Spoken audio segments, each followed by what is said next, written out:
तो 6 दिसंबर इतिहास में, दस्तूर सभा के इतिहास में, भारत के नवनिर्माण के इतिहास में 6 दिसंबर एक महत्वपूर्ण तारीख है। 22 तारीख को ही राम मंदिर के उद्घाटन की तारीख क्यों बनाई? संविधान निर्माता डॉक्टर बाबा साहब अम्बेडकर का जो निर्वाण है यानी मृत्यु है वो 6 दिसंबर 1956 में हुआ। 6 दिसंबर के दिन वर्ष 1992 को बाबरी मस्जिद को आरएसएस के लोगों के द्वारा समूह के रूप में उसको शहीद किया गया या उसको गिराया गया। ओबीसी का एक मसला, पुराना मसला पेंडिंग में था। ओबीसी को रिजर्वेशन चाहिए था और संवैधानिक प्रक्रिया के तहत वो लड़ रहे थे।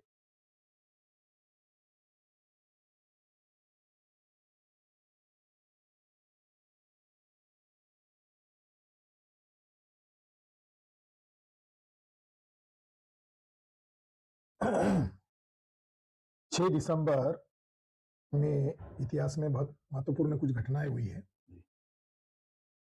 ऐतिहासिक तौर पर अगर देखा जाए तो 6 दिसंबर 1946 को 6 दिसंबर 1947 को दस्तूर सभा में यानी संविधान सभा में ये फैसला लिया गया कि भारत का संविधान जल्द से जल्द बने, इसके लिए आम लोगों की इस पर आम सहमति ली जाए। और भारत की जनता को ये अश्योर उस दिन किया गया कि हम जल्द ही एक तारीख घोषित करते हैं जिस पर संविधान के ऑब्जेक्ट क्या होंगे इसके ऊपर वोटिंग लेंगे। तो 6 दिसंबर इतिहास में, दस्तूर सभा के इतिहास में, भारत के नवनिर्माण के इतिहास में 6 दिसंबर एक महत्वपूर्ण तारीख है। उस तारीख ये तय किया गया कि 22 जनवरी को ऑब्जेक्टिव ऑफ कॉन्स्टिट्यूशन पर वोटिंग लिया जाएगा। तो आप इस घटना को, इस तारीखों को तारीख नहीं देख सकते या इसको केवल संयोग नहीं कहा जा सकता कि 22 तारीख को ही राम मंदिर के उद्घाटन की तारीख क्यों बनाई। तो ऐतिहासिक दृष्टिकोण से 6 तारीख और 22 जनवरी का ये रिलेवेंस है। दूसरा ऐतिहासिक संदर्भ यह है कि संविधान निर्माता डॉक्टर बाबा साहब अम्बेडकर का जो निर्वाण है यानी मृत्यु है वो 6 दिसंबर 1956 में हुआ। तो दूसरी हिस्टोरिकल घटना हुई है कि डॉक्टर बाबा साहब अम्बेडकर का इंतकाल जो है वो 6 दिसंबर को हुआ है। हिस्टोरी के आधार पर हम देख रहे हैं। तीसरा 6 दिसंबर का और क्या हुआ है, तो 6 दिसंबर के दिन वर्ष 1992 को बाबरी मस्जिद को आरएसएस के लोगों के द्वारा समूह के रूप में उसको शहीद किया गया या उसको गिराया गया। ये घटना भी 6 दिसंबर के दिन हुई है। ये हिस्ट्री के तौर पर अगर इसको देखोगे तो 6 दिसंबर को ये वाकया हुई है।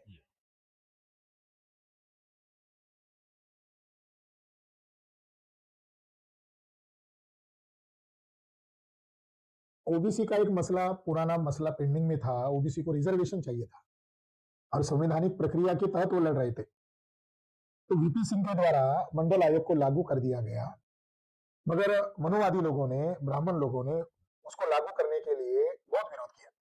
मगर लागू करते समय एक खबरदारी ली गई कि कुछ ओबीसी कम्युनिटी इससे माइनस हो जाए रिजर्वेशन की प्रक्रिया से, इसके लिए उनके ऊपर क्रिमिनल लागू कर दिया।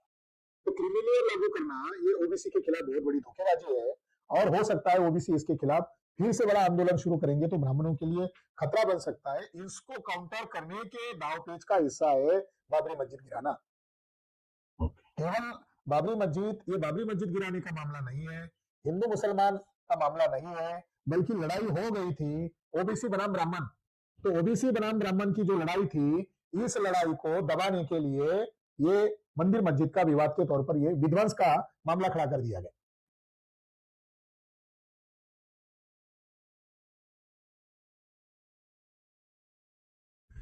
इसके हिस्ट्री के दो किरदार है जिन्होंने ये विवाद शुरू किया। एक किरदार बाजीराव पेशवा है, दूसरा बाजीराव पेशवा जो 1818 में युद्ध हारकर ब्रिटिशों के सामने सरेंडर हुआ, उनकी शर्त मान्य किया और पुणे से शिफ्ट कानपुर में हुआ। कानपुर के विठूर में उसका संस्थानिक के तौर पर सेटल हो गया।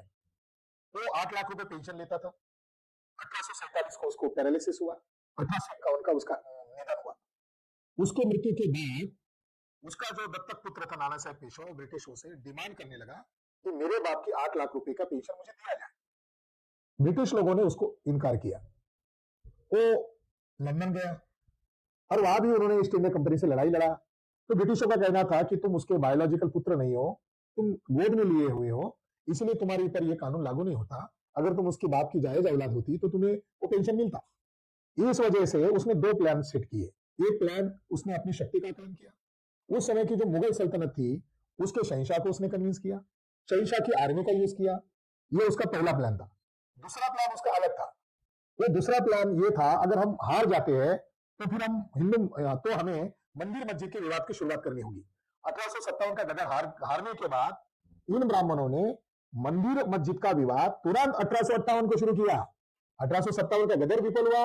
1858 में वहां पहला फसाद हुआ, कई हजारों संख्या में लोगों की जान गई और वो मामला विवाद में बन गया। ये एक हिस्ट्री के आधार पर हम देख रहे हैं कि 56 ब्राह्मण महाराष्ट्र से शिफ्ट हुए लोगों के कारण अवध प्रांत में गठजोड़ हुआ और उस गठजोड़ का नतीजा ये हुआ। दूसरा व्यक्ति है जवाहरलाल नेहरू। जवाहरलाल नेहरू के द्वारा फैजाबाद जिले के कलेक्टर के हाथों से 22-23 दिसंबर 1949 को मध्य रात 12 और 1 बजे के दरमियान बाबरी मस्जिद के अंदर राम की मूर्ति रखाई गई। संविधान लागू हो गया 26 जनवरी 1950 और एक महीना पहले 22-23 दिसंबर 1949 को बाबरी मस्जिद की अंदर राम की मूर्ति रखी। इस वजह से विवाद शुरू हुआ और ये कोई इनोसेंटली घटना नहीं हुई, ये प्री प्लान करके लोकतंत्र को ब्राह्मण तंत्र में तब्दील करने के लिए विवाद की जरूरत थी।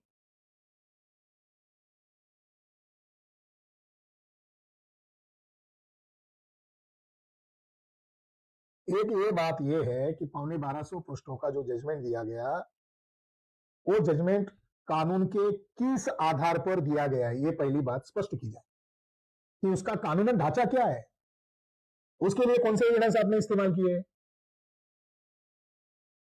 उस जजमेंट के लास्ट पैराग्राफ में लिखा कि आस्था और श्रद्धा के बुनियाद पर हम ये मान रहे हैं कि राम का जन्म इसी जगह पर हुआ और वो मस्जिद के अंदर हुआ, जो मस्जिद की जगह उसके ऊपर हुआ। तो ये कानून के आधार पर दिया या आस्था के आधार पर दिया? आस्था के आधार पर अगर जजमेंट दिए जाएंगे तो इसका संकेत भारत में लोकतंत्र की मर्डर करने का मैसेज है। दूसरा, उसमें लगभग जो जजेस थे, 5 जजेस थे, एक के बाद प्रमोशन होता गया। देखो, पहला जो गोगोई है उसको राज्यसभा का बख्शिश मिला। भारत के लोकतंत्र में एक सर्वोच्च न्यायालय है, सर्वोच्च संस्था है, और अब तक के जुडिशरी के इतिहास में जो रिटायर्ड सर न्यायाधीश है, सर न्यायाधीश का अहदा ही बहुत बड़ा है, उसको राज्यसभा में लोकतंत्र के इतिहास में कभी ऐसा नहीं हुआ कि किसी सर न्यायाधीश को राज्यसभा भेज दिया गया। ये सर न्यायाधीश को राज्यसभा भेज दिया गया क्यों? क्योंकि वो मैनेज हुआ, ब्लैकमेल हुआ जज है। ये जो जजमेंट है ये ब्लैकमेल करके हासिल किया गया जजमेंट है। उसके ऊपर एक महिला ने यौन शोषण का आरोप लगाया, बाद में उस महिला को क्लीन चिट मिला, बाद में महाशय गोगोई महाशय को क्लीन चिट मिला। कौन सा फैसला हुआ? वो भी सही, ये भी सही। फिर ब्लेम क्यों लगा? ब्लेम इसलिए लगा ताकि उसका ब्लैकमेल किया जाए। ब्लैकमेल करके जैसे मुंह में हड्डी डाली जाती है, वैसा राज्यसभा का सीट दिया, उसको राज्यसभा भेज दिया। दूसरा जज बोबड़े था, बाद में बोबड़े सर न्यायाधीश बने। तीसरा जज चंद्रचूड़ था, चंद्रचूड़ सर न्यायाधीश बने। तो 5 जजेस में 4 जजेस जो है एक कास्ट के है, एक कम्युनिटी के। बोबड़े तो आरएसएस के वर्कर थे। मुझे अब तक सवाल था कि मुसलमान को क्या मिला? जो 5वां जज मुस्लिम है उसको क्या मिला? इसकी मैं तहकीकात किया तो तहकीकात में पता चला उस जज महाशय को गवर्नर बना दिया। यानी इन 4 जजेस ने अपनी कम्युनिटी का हित देखा, मगर जो 5वां जज था उसने अपने कम्युनिटी का हित छोड़ो, कॉन्स्टिट्यूशन की इज्जत तो रखनी चाहिए थी, न्यायपालिका की इज्जत रखनी चाहिए थी। तो इन 5 जजेस ने संविधान द्रोह किया, ऐसा मेरी राय है। एक तो आस्था और श्रद्धा के आधार पर फैसला देना गलत है। 550 जजेस में 1200 पेजेस में 600 पेजेस इसलिए खर्च किए गए, राम इसका लीगल उत्तराधिकारी हो सकता है कि नहीं हो सकता है। अब बताइए, जो माइथोलॉजिकल कैरेक्टर है, जिनका हिस्ट्री में वजूद नहीं है, जिनका आर्कोलॉजिकल कोई एविडेंसेस नहीं है, उनको आपने पार्टी माना और उनको पार्टी मानकर आप फैसला दे रहे हो। इस आधार पर इस जजमेंट को जजमेंट नहीं कहा जा सकता, ये धोखाधड़ी कहा जा सकता है। ये किसी वर्ग विशेष के खिलाफ धोखाधड़ी नहीं है, बल्कि न्यायपालिका को ही खत्म कर दिया इस जजमेंट के द्वारा। कलंकित हो गई है न्यायपालिका। इस जजमेंट के द्वारा न्यायपालिका को कलंकित करने का काम इन जजेस के लोगों के द्वारा किया गया है।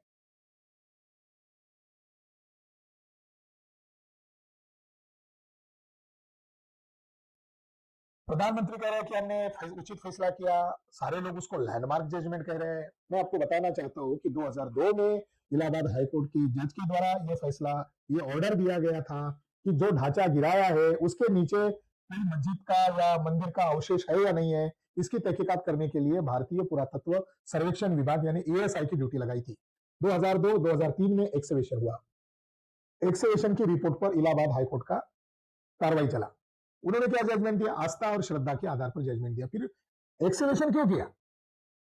अगर आपको आस्था और श्रद्धा के आधार पर इलाहाबाद हाईकोर्ट को जजमेंट देना था, फिर एक्सेवेशन करने का, ये ड्रामा करने की क्या जरूरत थी? सुप्रीम कोर्ट में वही ड्रामा, इलाहाबाद हाईकोर्ट की सुप्रीम कोर्ट ने कोई नया जजमेंट दिया कि नहीं दिया? कौन सा जजमेंट दिया? जो इलाहाबाद हाईकोर्ट के ब्राह्मण जजेस ने जो जजमेंट दिया, वही जजमेंट सुप्रीम कोर्ट के ब्राह्मण जजेस ने दिया। वो जो एक्सेवेशन किया गया रिपोर्ट है तो वॉल्यूम्स का, उसको सीक्रेट रखा गया था। इलाहाबाद हाईकोर्ट की सुनवाई के समय भी सीक्रेट रखा गया, उसको पब्लिक डोमेन में नहीं लाया गया। सुप्रीम कोर्ट के समय में उसको रिपोर्ट को सीक्रेट रखा गया, उसको पब्लिक डोमेन में नहीं लाया गया। अब 2019 को आपने फैसला सुनाया और उस फैसले को आप लैंडमार्क जजमेंट कह रहे हो, तो नरेंद्र मोदी सरकार और एएसआई को भी उस रिपोर्ट को सार्वजनिक करना चाहिए। छुपा के क्यों रख रहे हो? क्या है उस रिपोर्ट में? उस रिपोर्ट में कहीं भी वहां मंदिर है ऐसा नहीं लिखा हुआ है, एक लाइन में नहीं लिखा हुआ है। वहां मंदिर के अवशेष मिले ऐसा कहीं पर भी नहीं लिखा हुआ है उस रिपोर्ट में। उस रिपोर्ट में ये लिखा हुआ है, बॉटम में नीचे हमें मोरियन साइट मिली है, तो अब हम लोग याचिका इसलिए किए है कि 1860 में सर जनरल कनिंघम के द्वारा उस पूरे परिसर का मुआयना किया, सर्वे किया, एक्सकेवेशन किया और 1864 के रिपोर्ट में एएसआई ने वो सारी बातें पब्लिश की है कि वहां अशोक राजा के द्वारा बुद्ध की याद में कुछ मॉन्यूमेंट स्थापित किए हैं। और अभी राम मंदिर कंस्ट्रक्शन में एक ऐसा टीला है जिसको सुग्रीव पर्वत कहते हैं, मगर उसके अंदर बुद्धा की हड्डियां हैं, जिसको अंग्रेजी में या आर्कोलॉजी के लैंग्वेज में रेलिक कास्केट कहा जाता है। तो बौद्ध राष्ट्र के लोगों को ये जानकारी नहीं है कि मोदी गवर्नमेंट जो है या बीजेपी आरएसएस के लोग जो है, जिसको वो आदर्श मान रहे हैं, उस बुद्धा के शरीर अवशेष के साथ धोखेबाजी कर रहे हैं और भारतीय पुरातत्व विभाग जो है वो गंगा मेला बना हुआ है। तो सुप्रीम कोर्ट में जाकर पूछना पड़ेगा हमें कि गंगा मेला क्यों बना दिया आपको, न्यायपालिका को गंगा, हम क्या होगा वो अलग बात है, मगर लोकतंत्र में हम आखिरी लड़ाई लड़ रहे हैं। हम तेज करना चाहते हैं, मुसलमान लड़े हैं, लंबी तरह से लड़ाई लड़े हैं, मगर अब नॉन मुसलमानों को भी न्यायपालिका का हश्र क्या हुआ है ये पेश करने के लिए हम लड़ाई लड़ रहे हैं। हमारे पास आर्कोलॉजिकल एविडेंसेस है, जहां मंदिर बन रहा है वहां से 100 मीटर दूरी पर एक मंदिर है, उस मंदिर का नाम है नागेश्वर नाथ टेम्पल। उस नागेश्वर नाथ टेम्पल में जो शिवलिंग है, वो शिवलिंग को कमल की पंखुड़ियां है, वो शिवलिंग को कमल की पंखुड़ियां कैसी है? तो आर्कोलॉजिस्ट लोगों ने उसका मुआयना किया, सर्वे किया, तो पता चला कि अशोक राजा का लाइन पिलर था, उसको तोड़ दिया, लाइन को मिट्टी में उल्टा गाड़ दिया और लाइन के नीचे कमल होता है जो बुद्धिस्ट प्रतीक है, सूरज का प्रतीक है, ज्ञान का प्रतीक है, उसको अब वो शिवलिंग के तौर पर पूजा कर रहे हैं। तो हमारे पास आर्कोलॉजिकल एविडेंस है, इस आधार पर हम इस लड़ाई को शुरू कर दिए हैं। क्योंकि ये लोकतंत्र का मामला है, ये नहीं कहा जा सकता कि उचित फैसला हो गया है। उचित फैसला नहीं हो गया है, विवाद को पैदा किया है, और ये ऐसा विवाद कि भारत के इतिहास को मिटाने का विवाद शुरू किया है, इसलिए उनको चुनौती देना जरूरी है। नहीं तो हम